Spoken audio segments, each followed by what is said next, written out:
Hey everybody, we have some very exciting news coming from Eledon Pharmaceuticals about their kidney transplant trial. These are the first 8 patients that they dosed with their novel drug tegoprubart to protect brand new kidney transplants.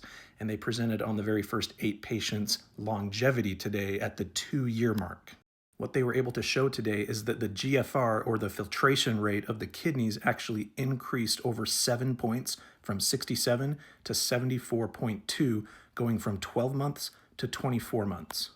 On top of that, they also showed that there's been no rejections and there has been no adverse effects like new onset type 2 diabetes that often happens with about 25-30% of patients being protected by the current standard of care, tacrolimus. This is absolutely huge, you guys. As an anesthesia provider, I always check my patient's kidney function before I bring them into the operating room. And if I saw a GFR of 74, I wouldn't even think that these patients had had a kidney transplant. It wouldn't even enter in my mind, and I wouldn't even bring it up because that GFR is so good. That's way beyond a normal GFR, which is above 60. The average GFR for the current drug, tacrolimus, is about 50 to 55, somewhere in that ballpark.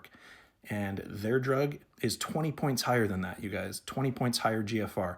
And this is at the 2-year mark. What this shows is incredible longevity with these patients.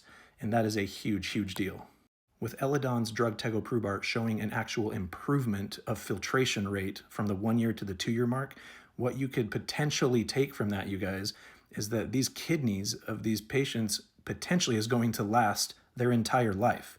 Of course, we don't know that for sure, but when you see that kind of improvement going from 1 year to 2 years, that is a very good sign that shows that these kidneys may last forever.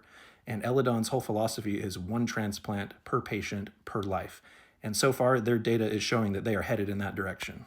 And then they show up here that there were no episodes of rejection, graft loss, death, or new onset diabetes.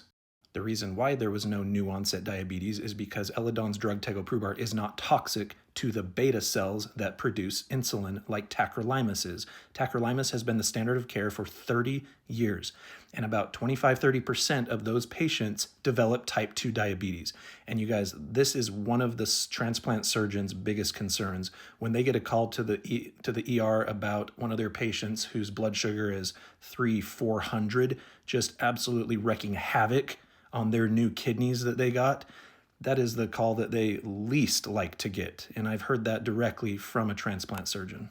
For Eledon to show that none of these patients have developed type 2 diabetes at the 2-year mark, that is remarkable, you guys. That's because the beta cells are not being harmed. They're not having any toxicity to the beta cells at all. That is a huge, huge deal. Eledon will be presenting this data in Phoenix tonight at a poster presentation, and I'm really excited for everybody to be able to engage with that poster and to find out more about their incredible results that they released today. As most of you guys know, if you follow me, my 6-year-old daughter Caroline has type 1 diabetes. She was diagnosed at 11 months old, and Eledon so far has reported that they have 6 patients completely off insulin, and they are well on their way to having 9 patients completely off of insulin in the not too distant future. We should be seeing that in the next few weeks. They should reach that 9 patient mark based on how the first 6 patients did. We should have 9 cured patients in just a few weeks. And I will keep you updated on that trial as well. I'm so excited for what Eledon is doing, you guys. You need to follow along. They are changing the world and not enough people know about it.